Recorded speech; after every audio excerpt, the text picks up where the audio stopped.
about his life. And if I can ask you, just in a sec, can you give me one phrase from his life, Korczak's life, which was most striking for you? Just in one phrase or once, or just 2 words or 1 word.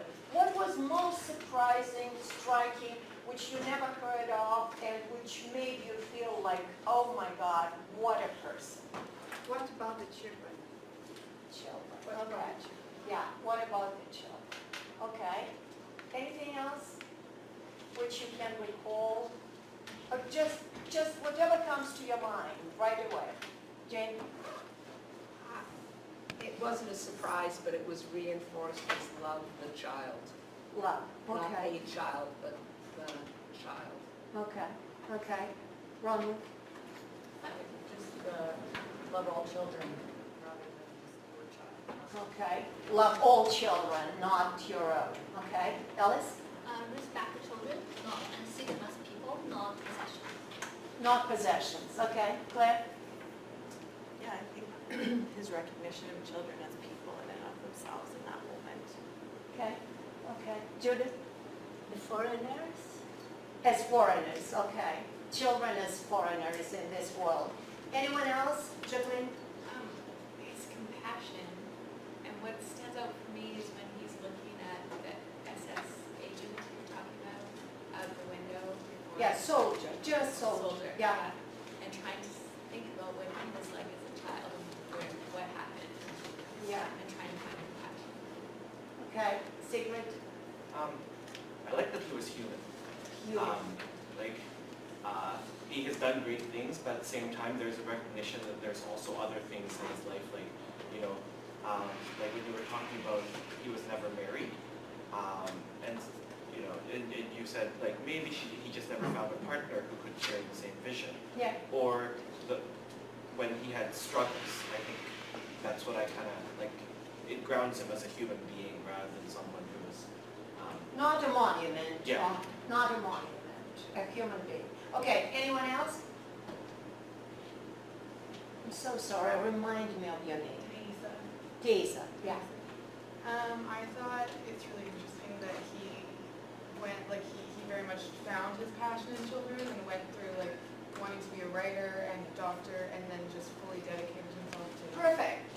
You connect with today. Okay. We'll stop there. Okay. So if you read his words about death on the screen. No, it's here, Jason. It's here. On the screen. It's not the end. It's actually another life.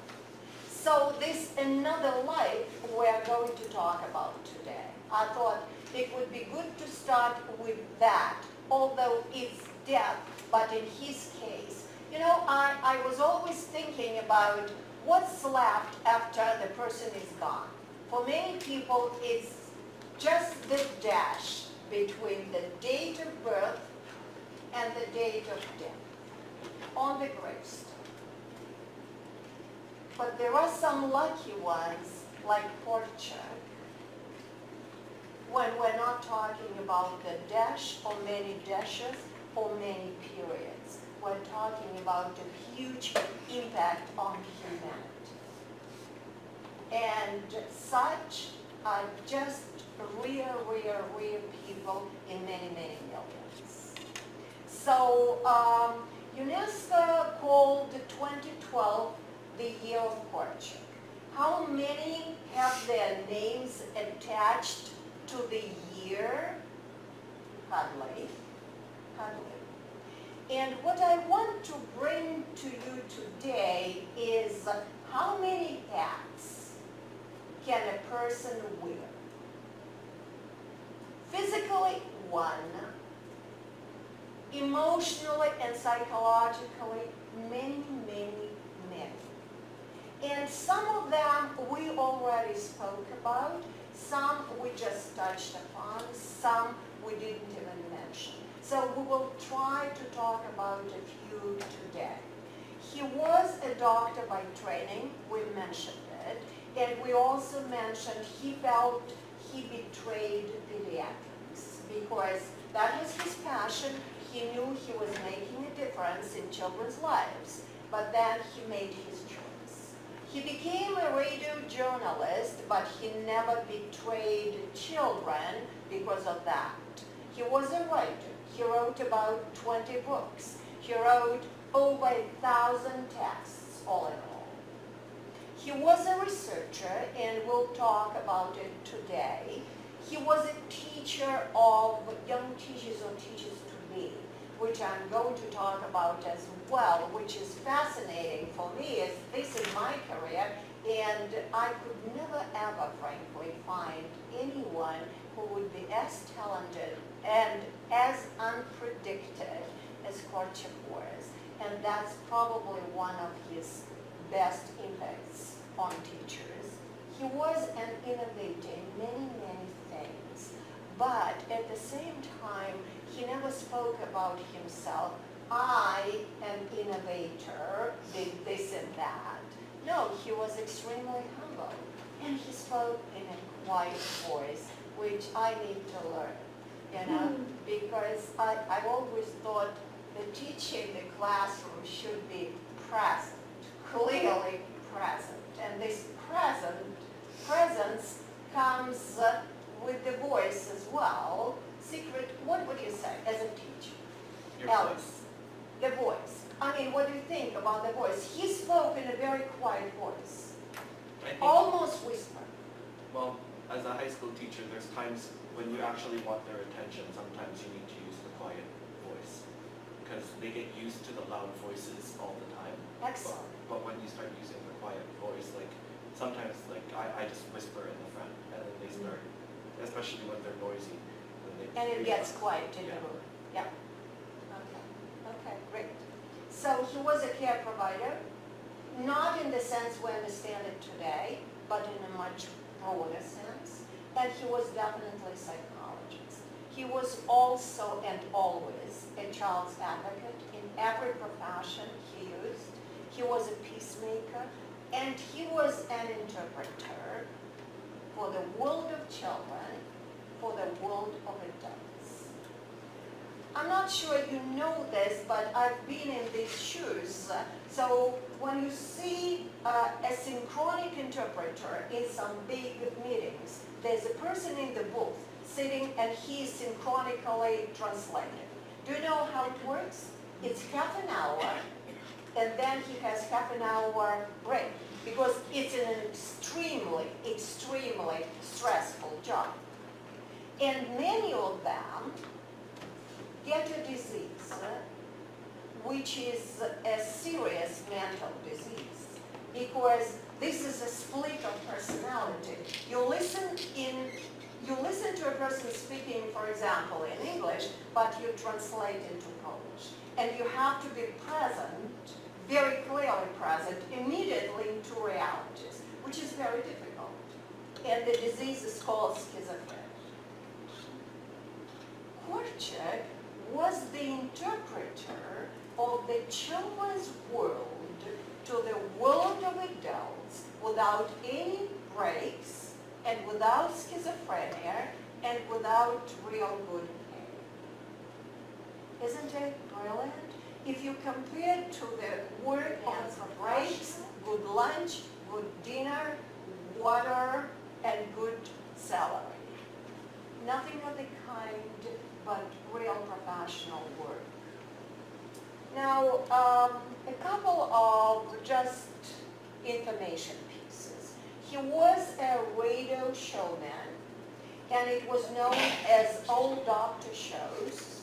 And these are the years when he worked as a radio showman, from 34 to 36 every week. And how it worked, that was Old Doctor giving advice to parents. And as I said, his name, his real name was never known. And people who knew him and his voice would say, oh, that's Janusz Korczak. And because of that, hardly anyone knew that was a Jewish doctor, and that was a revelation for many people.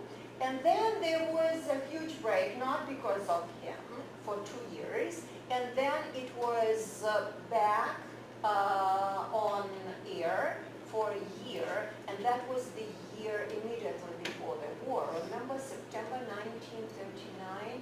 That's the Second World War started in Poland.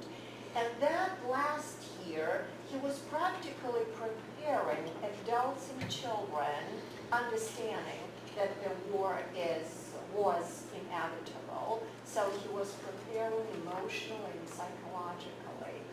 Korczak was a writer. If you look at this, I found this photo today. As I said, it's good to get up early in the morning. So I was looking for that. These are actual glasses of Korczak.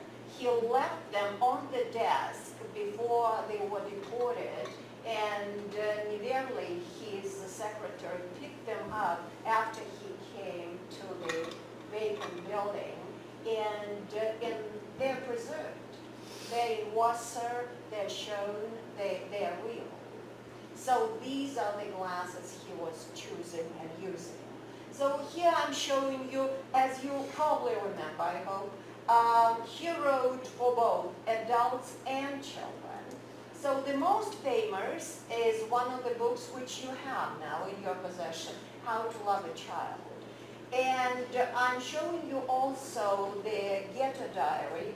This is one of the books which I consider extremely powerful because he didn't write it for publication, he just made notes. And these notes, fortunately, were preserved and were published afterwards. They're not a literary masterpiece, but they are a document which shows the wealth and the depth of the tragedy which happened. I can compare only to one document which I want to share with you because you probably would never have a chance to see it yourselves. You probably know about Leningrad's siege. Do you know that during the Second World War, Leningrad was in the circle of Nazi troops for over 300 days? So it's called a siege. So the city was absolutely blocked by the Nazis, and what happens inside such a city? Hunger. People die not because they are murdered or shot, but because they die of hunger. And first to go are usually children, women, most vulnerable. So I don't remember the exact number, and I don't want to give you wrong numbers, but it's definitely over 500,000 people died of hunger.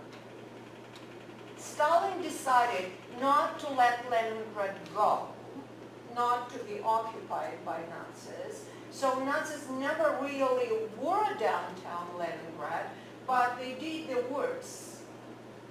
They kept it in the blockade, and because of that, people were dying.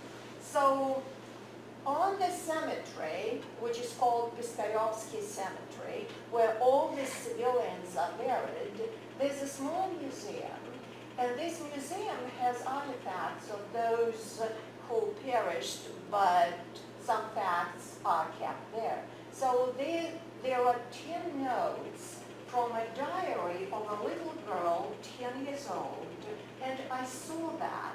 It was many, many years ago, and to this day, I remember the feeling. So these are pages from a small, no, I'm not showing that. These are pages from a small notepad. On each page, there's one sentence and a date. And it goes like this. I don't remember the exact dates, but it doesn't matter. It goes like this. January 20th, my aunt died. January 21st, my mom died. January 22nd, my brother died.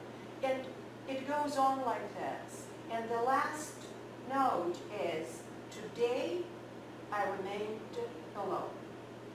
Period. That's it. So I'm thinking diaries like this, artifacts like this, that is probably the most powerful weapon against Nazism today. When you see a child's diary, which tells you I'm absolutely an orphan today. Why? Because no one took care of my family, of me. People ate people at that time. Dead bodies were everywhere in the streets because no one had energy and enough power to actually bury dead people. And when the child writes, today I'm left alone. So what would be the next note if somebody found her? Of course, a dead body. So the Korczak's diary, I think, is one of the most powerful documents against Nazism and neo-Nazism, which is happening today, as you know, I'm sure. When people say Holocaust did not happen in the history and Nazis were, in fact, nice people, quite educated, which is, again, a question about whether education brings morality together, probably. Korczak also wrote children's books, and we spoke about it. So King Mac I is the one on the right here. That's the original picture, if I'm not mistaken. And Korczak the Wizard is practically Harry Potter, but in a better version. Only Harry Potter is everybody knowing it, and Korczak the Wizard is kind of not known. I would strongly recommend it, especially if you work in classrooms where you work with children who would understand, I would say teenagers. That's a great book for reading. Korczak was a researcher. And let's read what he is saying.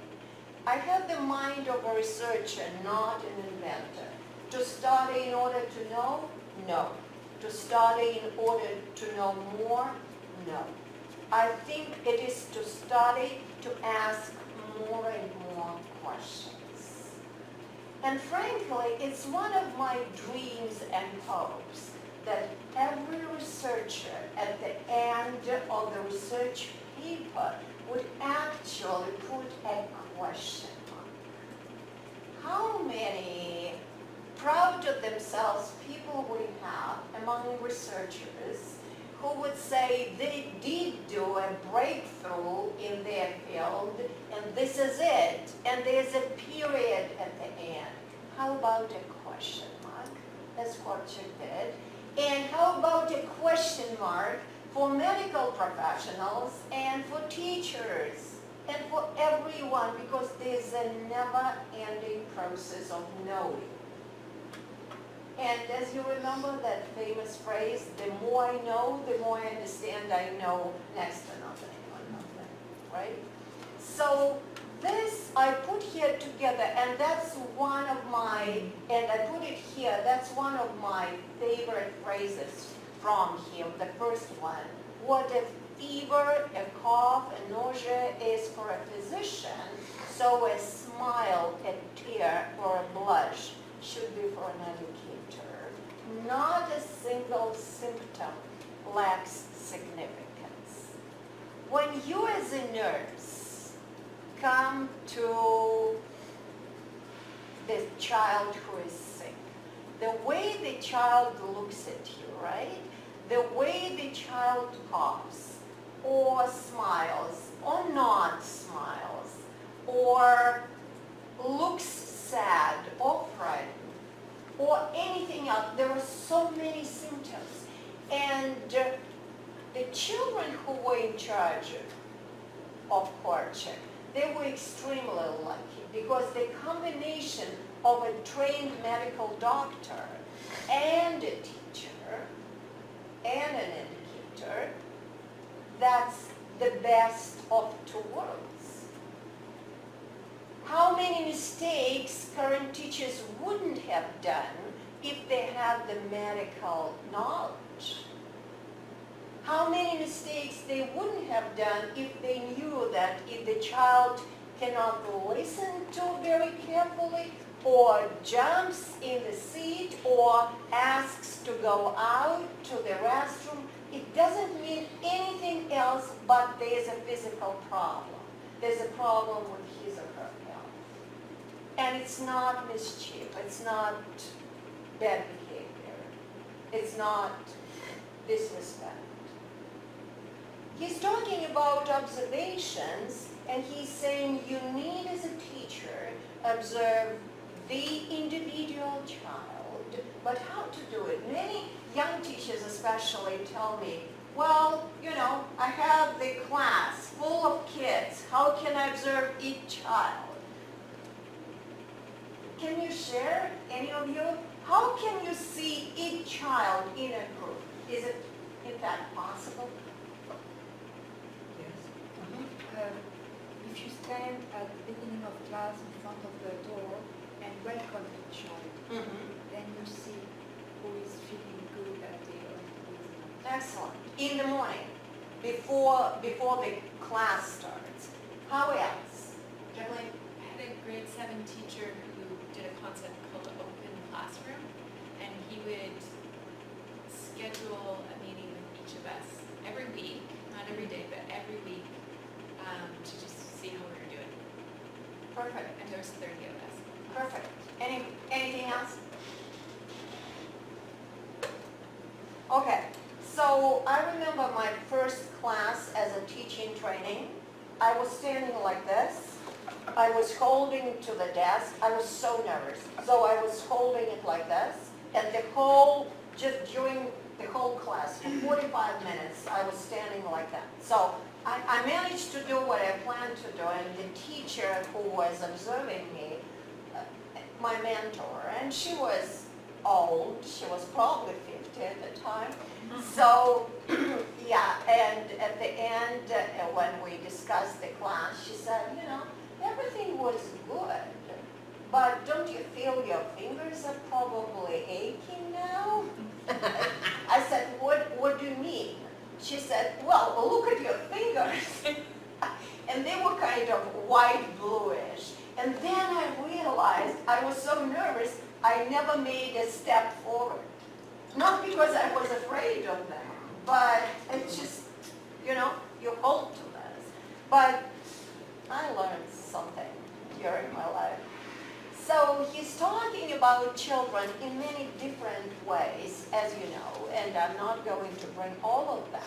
But this one brings us back to this whole idea of a child is an actor. I'll give you half a minute. Think of your own child or your students who could be so different in very different situations.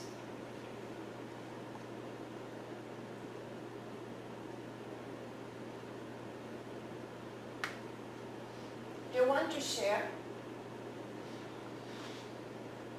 Jacqueline, you want to share? Sure. So my son, when he goes into new settings, he's so quiet and observant. And he might not say a single word, and he just likes to look and watch. But once he gets to know people, he talks nonstop, and he dances, and he's just like, he's a ham. He likes to be the center of attention. People are like, who is this child? Because he's so different from when they first met. Okay. Okay. I'll talk about my nephew again. Yeah. I know for him, when he goes to daycare, he's very, very well behaved. He follows all the rules, and he gets these glowing reports. And then when he comes home, he just like Crazy is kid. not. Yeah. Okay.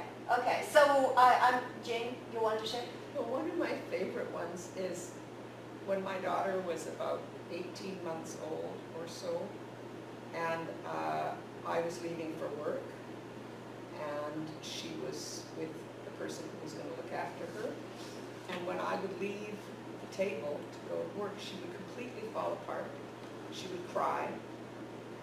Very hard to leave her. But the way the house was, I came here and then I went around a corner to put on my shoes. So I disappeared from sight. And the moment I disappeared from sight, She she switched off stopped the crying. noise. So it taught me a fabulous lesson, because both moments were completely sincere.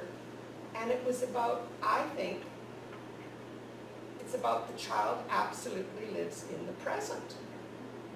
Yeah, yeah. Once I was gone, I was gone. She dealt with it, she carried on. So I learned not to prolong the saying goodbyes, because I was the one who was making it worse. Sure, She was sure. not, and I think kids do that all the time. I mean, it's interesting. I don't think it's a mask. I mean, I think we can interpret it as a mask. No, definitely not a mask they put on intentionally. This is something they do non-intentionally, but for an adult, it's very difficult to switch like that, Yeah. right? We lose the capacity. They switch like in a second, and you see a totally different personality in a second, right?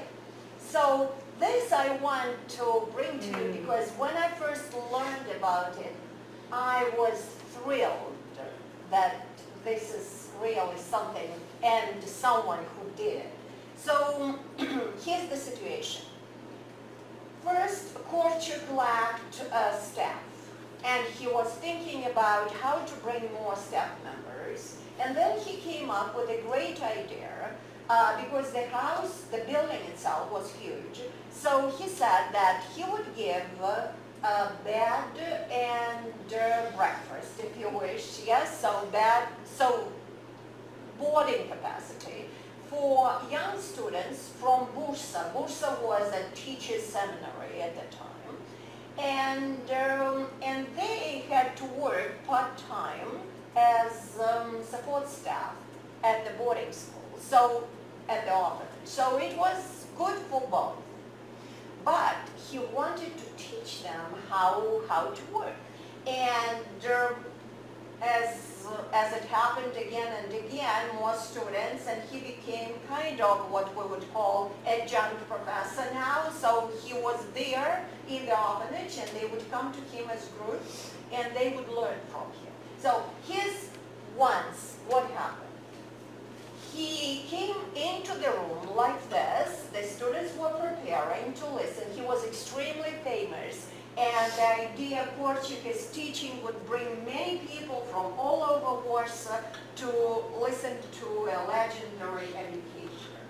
And here comes, just imagine this, and here comes an educator holding to the hand of a little boy, 6 years old. They come in together, and the person who, let's say assistant,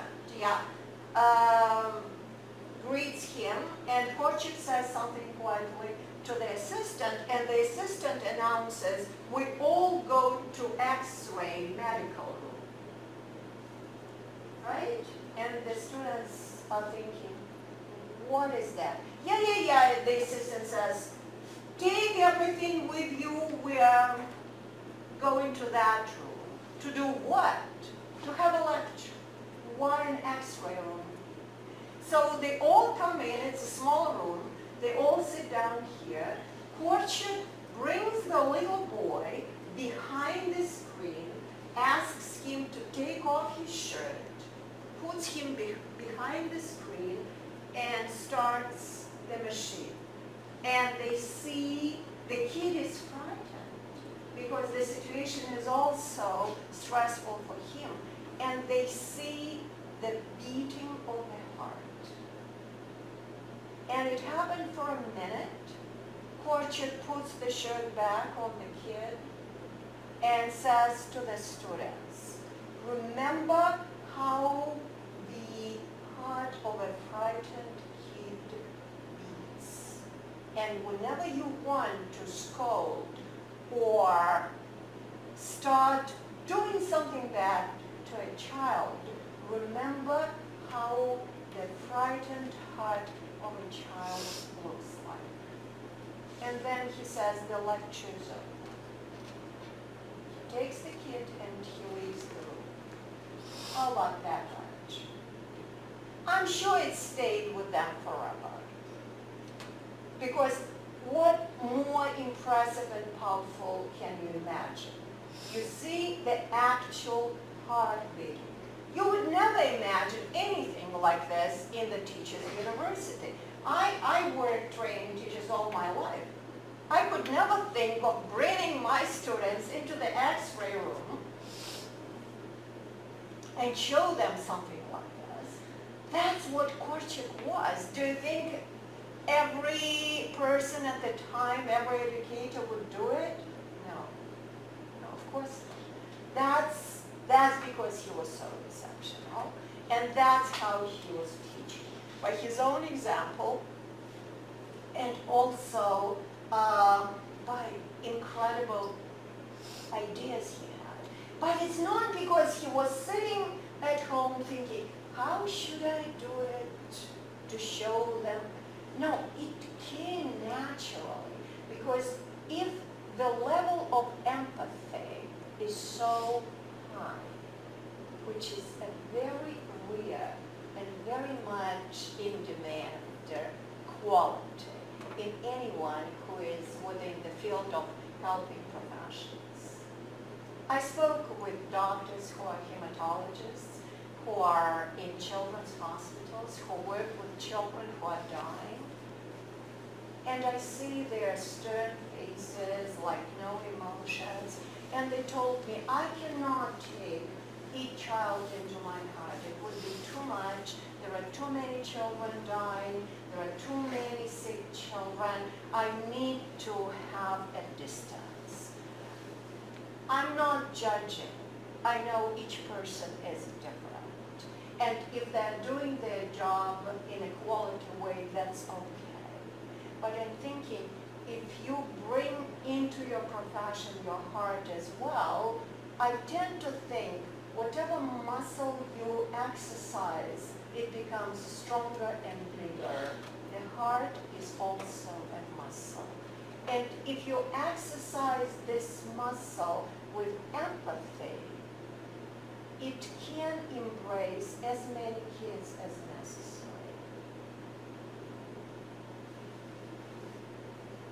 I tend to think a medical doctor, especially a pediatrician, or any medical professional without a heart should look for another job.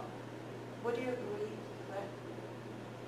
And the same about teachers, of course, and anyone who works with kids. But this whole thing, because it's a non-stop discussion, we cannot bring everyone into our hearts because it's too much.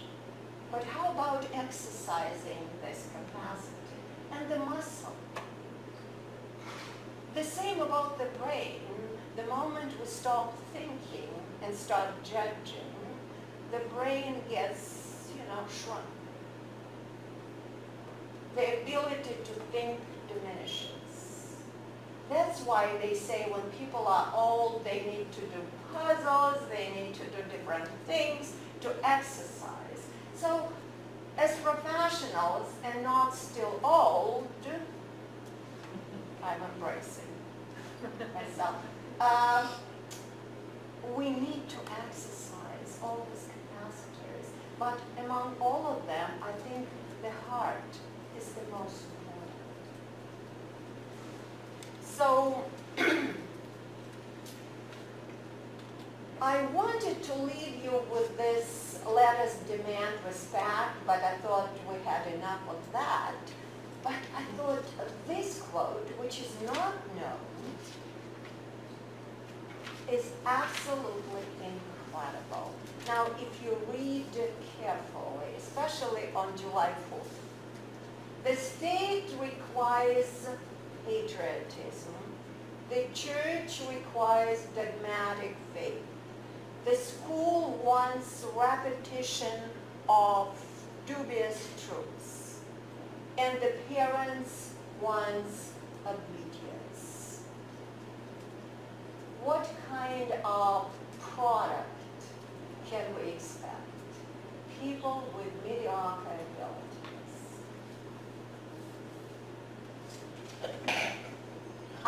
When I first read, I thought, wow, Maybe it's only about many years ago, and then I read it again.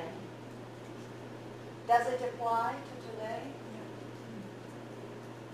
I'm afraid it's kind of universal. So let's remember this, because I promise I'll put it on canvas and we'll make it work so you'll have it. But what I'm thinking is try to remember that, because every institution, and family included, has its own rules and its own imposition on the child. How many can a child endure? How much can a child take into himself or herself? No wonder they resist. So, talking about educational innovations, practically each of them, we would have a separate lecture next week, and we would have a great guy from Poland, from Warsaw, who is a Korczakian, who is a researcher. We will have a wonderful teacher from Pennsylvania, from the US, who does children's sport in his school.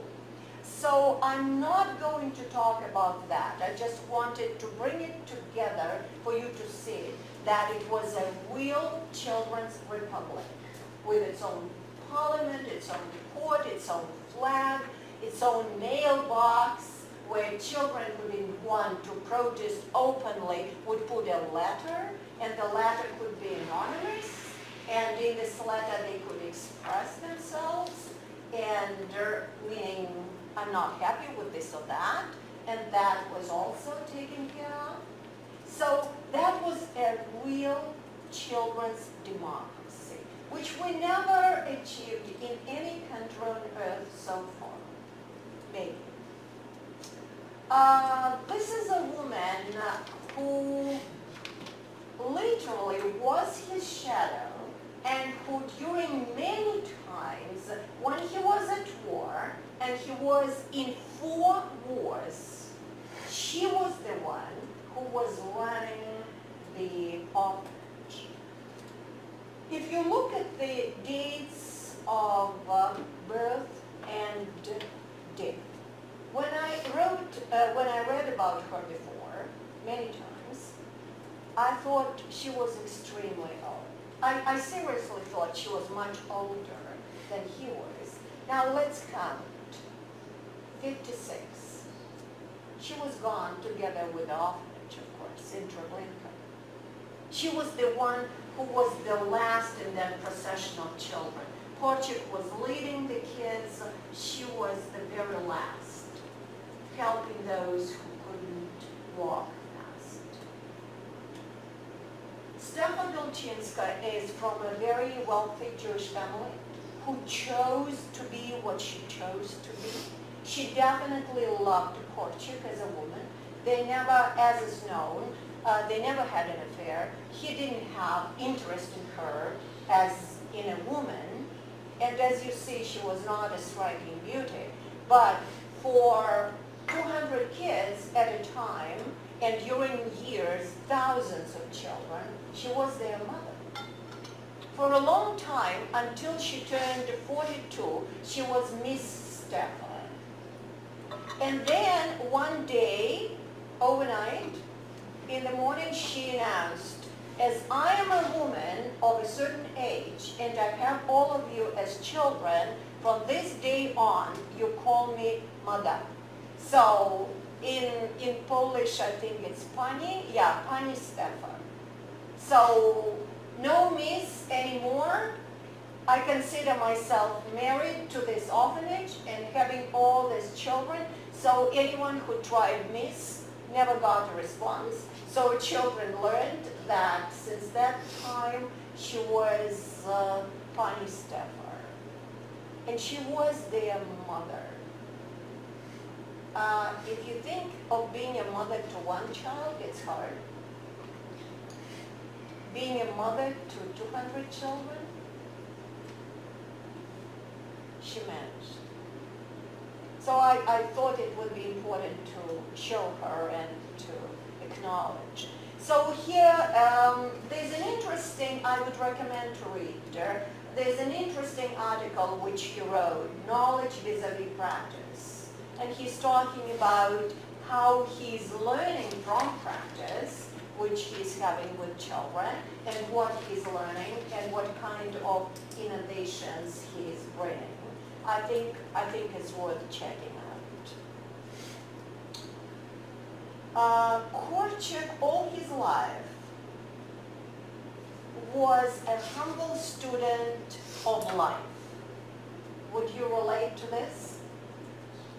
His whole life he was studying. How many teachers would say to the students, now you are my students, I'm your teacher, you listen to me, I know better.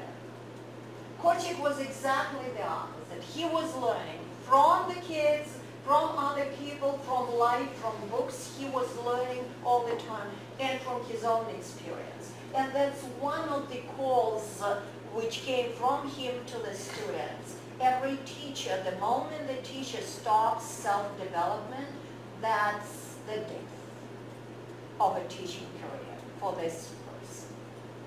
So I want to bring you to this book, which I mentioned several times, When I'm Little Again. This is a famous book. It's published, you can find it on Amazon, it's easy, it's not expensive. I strongly recommend to read it. I brought it today, so it's published like this, with two books in one. When I'm Little Again and The Child's Right to Respect. And in this edition, it's on Amazon, you can get it. I want to read two things from this book because I started choosing what to read to you, and I realized on every page I have my marks when I was reading, so it would be impossible. So let me read this.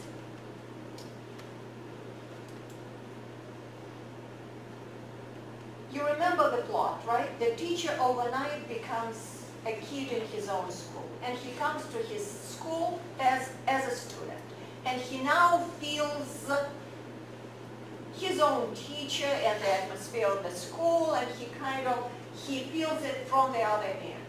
So he's talking about this, and we were talking about it with you, like a teacher would come and kind of pat a child, put a hand on the head or on the shoulder or hug, and he's saying, I don't like it when someone pets me or touches me. But now the teacher's hand felt cool and soft, and arm smiled. It's okay. Now about children's games.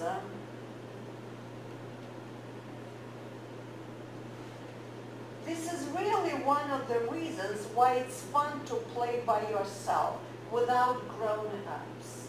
The grown-up ahead of time tells how everything should be. Himself chooses who should be what, and makes everyone hurry up as if he were here wasting his time. But he really doesn't know boys. It's good to argue in a game too. You can rest a little. Everyone gets together in a huddle and deliberates. It happens that someone gets hit or someone's clothes are torn, and then the whole blame is put on the one who was playing against the rules that were agreed upon ahead of time. It's your fault. And it goes on and on. And what he shows, the game has its own space, its own time. Don't interrupt. The moment the adult brings his own rules into the game and starts it on the clock, we start, we finish, time over. There's no game in this. And one last thing I want to read, and I hope I give you enough impulses to read it yourselves. Now, when I'm a child, I think differently. A child ought to feel at ease when you look at him, you as an adult. And if you really want to say something to him, then it shouldn't appear as if it occurred to you accidentally, rather that you really want to tell yourself. And if you think for a second of yourself as a child, can you remember anything from your children's perspective of the school? Do you want to share? Like when you were a school student in any grade, anything which you would never relate to today, which is so strange to you that you felt like this, or how different it is in reality, but you believed it was like this for you when you were a child? So he was talking about 3 ways: self-knowledge, self-education, and commitment to research. I was first kind of surprised with self-knowledge, and then I thought, wow, that's really so important if you think about this.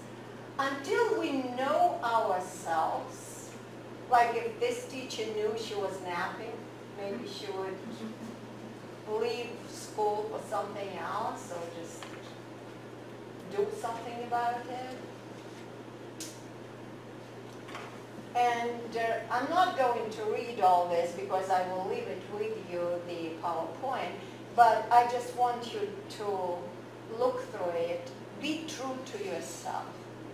Have you ever tried to talk with yourself when no one is there and try seriously to tell yourself how you feel, what you think, without any pretense?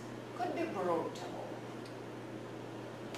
But being true to yourself is easier to say than to do. But I think it's extremely important, especially for teachers who demand from kids exemplary behavior and exemplary attitude. So the question is how much we who demand can do it. Because if we can't, how can we demand from others? Only by definition because we're teachers. How about rules of humanity and civility? So self-education. This I love. The question is much more important than the answer. I think the moment the teacher stops asking questions of himself or to himself, that's the end of the career. Because if you think you know practically everything you need to teach, that's it. You need to leave the place. Commitment to research. That's another thing which many teachers don't realize. We're not just in the school building. We are in the clinic. We are in the lab. Whoever wants to stand up, it's okay. Secret? Absolutely. Yeah. It's okay to stand up, to, use your muscles. Absolutely. It's a research place because every student definitely is a new creature, right? With his or her new features which we need to learn. And in a way, we are researchers. We're natural researchers. And the more we research, the more we understand their diversity, the better we are as teachers. And again, Korczak did. Teaching young teachers, this I love. We mentioned it. We had it once on one card. Yes, somebody had it. Don't try to become a teacher overnight. Yeah. Oh, it's over there. Yeah, on the wall. Yeah. Hello, my name is Darshan Arbais. I'm a professor of psychology at the University of Notre Dame, and I'm happy to be able to talk to you about meeting basic needs and getting kids on track to fulfill their potential.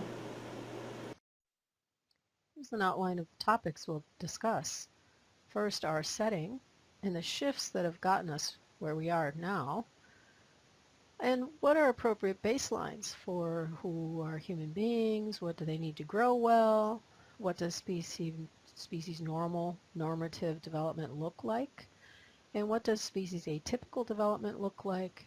And then we apply ideas to the ethical classroom. How do we meet students' basic needs through our practices? And I present the model of raves. And then how do we get ourselves as human beings back on track? So here's the setting. We are in a big mess. And I'm focused on the United States because the United States tends to broadcast and export its ways to the rest of the world. So what does it look like in the USA? Well, human well-being is on the decline. We've got rising cases of mental illness in the last decades. Violence and suicide rates are up. People under age 50, and this is in 2013, are at a health disadvantage compared to the other advanced nations, 16 of them. U.S. lifespan has shrunk for the last few years. Child well-being tends to rank near the bottom of advanced nations as well. So humanity is not doing very well.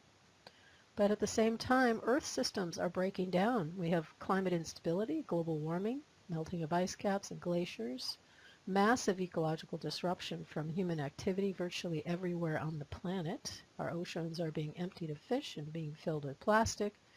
And we have really a biological annihilation going on. That means biodiversity going downhill. So just a recent report said that 1 million species will disappear in the next few years.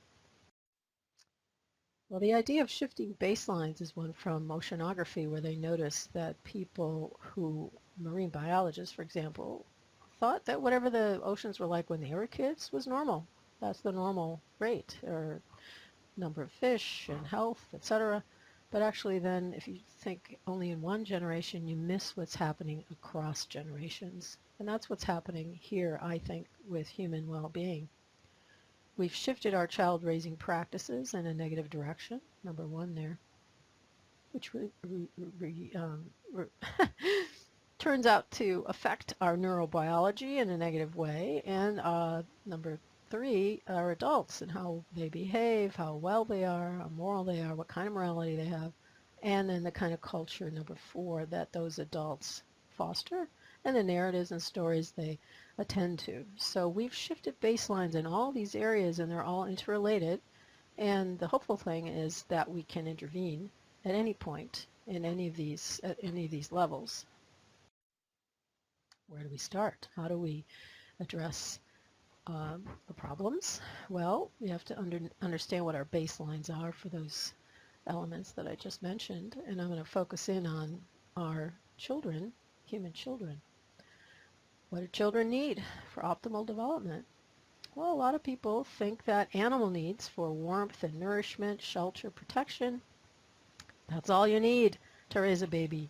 But they don't know, they forgot, they've been misraised themselves, and they forget that we are mammals and we need lots of affection, pretty much 24/7 in early life, and lots of play, interactive play with others. We're also social mammals, which means we need extensive bonding with more than mom, with several people, and we need community support throughout our lives in order to behave well, to feel connected, to have our basic needs met. We also are human beings, and we need more than that even. We need to have intersubjectivity, that shared mind meld, that shared understanding with multiple adults when we're children. And we need to be immersed in communal rituals, rituals that keep us calm, that keep us connected, that keep us in community.